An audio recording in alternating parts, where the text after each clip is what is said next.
లోకతంత్రము, లోకమంత్రము, లోకయంత్రము మూడు ఉన్నాయి కదండి. ఈ లోకతంత్రం అంటే ఈ హిందుస్థాన్లో జనతా జనార్దన్ అంటే ఈ ప్రజలకు మనసుతో మనము ఎన్నుకుంటామన్నమాట. మనసుతో మనము గెలుచుకోవడం లోకతంత్రం.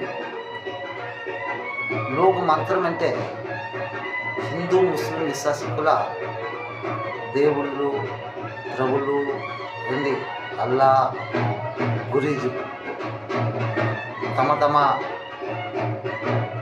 దేవుళ్ళకి ప్రభులకి ప్రార్థనలు అంటే మంత్రం అది ప్రార్థన చేసుకుంటూ ఈ హిందుస్థాన్లో పొలాల పంటల మీద పంటలు పండించాలి. గోధుమ పంట, వరి పంట, ఇంకెన్నెన్నో పంటలు ఉన్నాయి అంటే పంటలు పండించి మన దేశాన్ని బంగారం దేశం చేయాలి. అది మంత్రం అంటారండి. అవునా కదండి.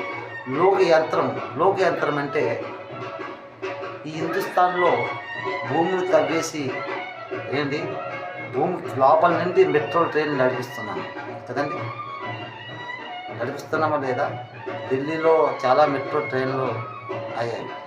ఆ మట్టి తీసేదంతా మరి పెద్ద రాగి చెట్లు, మర్రి చెట్లు, కొబ్బరి చెట్లు అన్నీ మనము నరికేసాం పూర్తిగా. అంటే ఈ భూమిని బలం లేకుండా చేసుకున్నాం.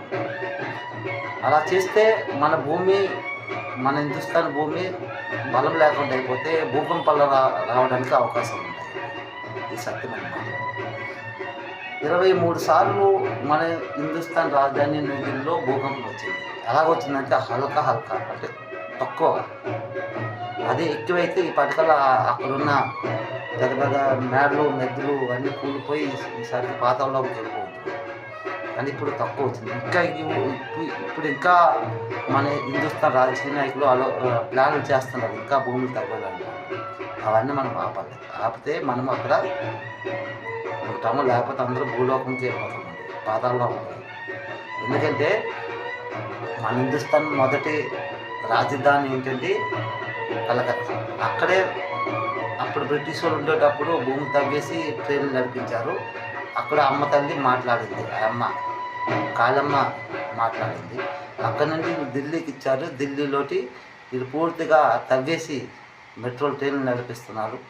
ఏంటి మరి ఆ ఢిల్లీలో ఏం లేదండి, అంత కుక్కలే, కింద అంత కుక్కలే. మనం మేడలో మెద్దులు కట్టుకుంటే పర్వాలేదు, మెట్రో ట్రైన్ కూడా నడిపిస్తే మరి ఆ భూమి ఏటవుతుందండి.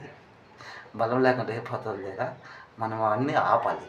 ఆపితే మనము ఈ భూమిని నిలబడతాం. లేదంటే పాతాళలోకము. ఓం సత్యము.